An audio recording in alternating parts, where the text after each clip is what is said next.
Hello everyone and welcome back to Brad Opens a Lot of Awesome Magic Cards. And today we're going to be hitting the ground running with the blue-green intro pack. Hit the ground running. I really should have thought about that.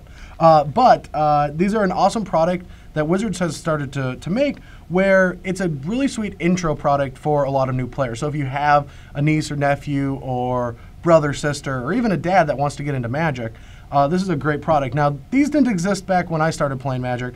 I actually went to a store and had to buy a World Championship deck that was like Psychotog and Cutting Wish, and I didn't even know what any Magic cards were. So props on Wizards to be making these products. Also, they're the first available product from a new release. These are actually available on pre-release day to purchase. So we're going to be going through Hit the Ground Running today, and we're going to start off with my favorite card in the set. That's a lie. I hate this card. But I love everything else in the box.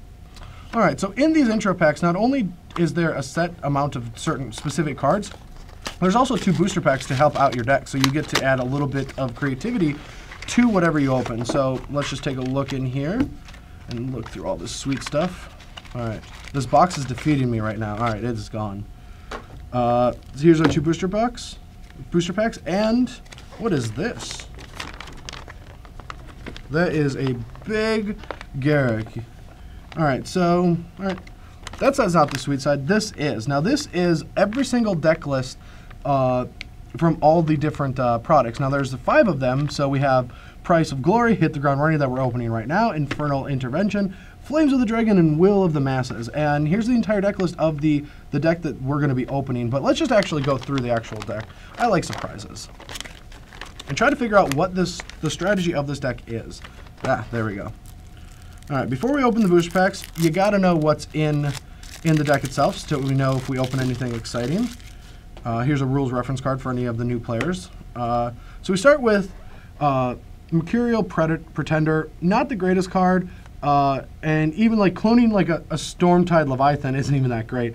A Fugitive Wizards, which is, if you're a very unlucky Magic player, this is what you get when you play Delver of Secrets. So pretty powerful Magic card, to be honest. Research Assistant, along with a couple of Runeclaw Bears.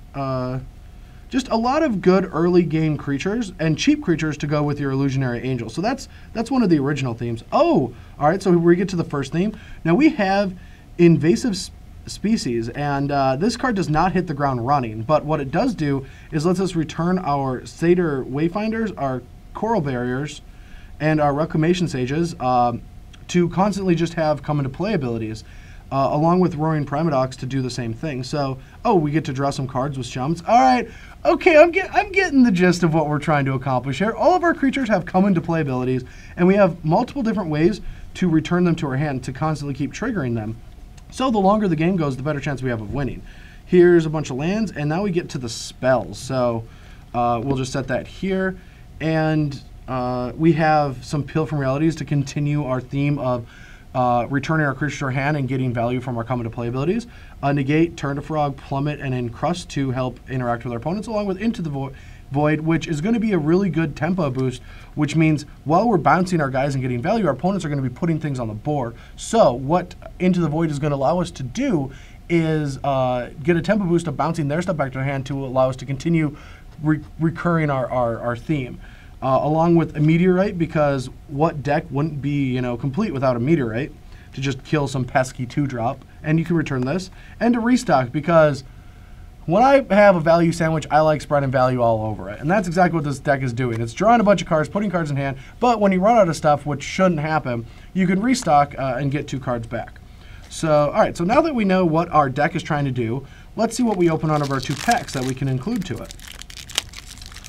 All right, we're going to start with just a flying 3/3. Now, this is a card that goes into these colors, but not really what we're looking for. A Frostlings, that's already in there, and we know it's good. Plummet to help out in a sideboard to help out against flyers. Hunter's Ambush is a great card for a mono green deck, but I don't think we want it in this deck. Undergrowth Scavenger works with our Satyr Wayfinders, allowing us to put creatures in the graveyard and then make a guy, but not entirely what we want. Another Reclamation Sage, and an Aggressive Mining. Now a deck like this does not want Aggressive Mining. So the first pack was kind of a whiff, even though we did get another Reclamation Sage and a Frostlings. But pack 2 is probably going to hopefully give us some good stuff. So we do not want more Fugitive Wizards. Actually, we're going to trade that Fugitive Wizard for something else, because I mean, this gives us a Fugitive Wizard that has Island Walk. That's just so much better. A Void Weft, decent card to put in the graveyard off of our Seder Wayfinders, but not what we want. A good anti-flying card for our sideboard. Another Invasive Species and Meteorite. Both these cards are pretty good in our strategy. And a Yisan. So our deck is full of value, and now we even get more value. Now this card was made by Brian Fargo, and it's a really interesting card that allows us to, as the game goes on, constantly put verse counters and get more creatures out of our deck. And because our deck curves from 2, 3, 4, 5, 6, we're able to just constantly put more creatures into play and give ourselves more value. So this was a good card to open for this specific deck. Anyway, I think this is a pretty good deck, to be honest, and it teaches players value and how to try to not lose board position while creating it. And Frostlinks, along with Into the Void, is going to be their way of learning how tempo boosts can help you secure a win. Anyway, guys, thanks for watching us unbox the Hit the Ground Running, and hopefully you guys enjoy it. If you do, please look over on the right and watch our other videos, along with liking and subscribing to our channel. Anyway, that's all I got today, and have a wonderful afternoon, or evening, or morning, or good night. Bye.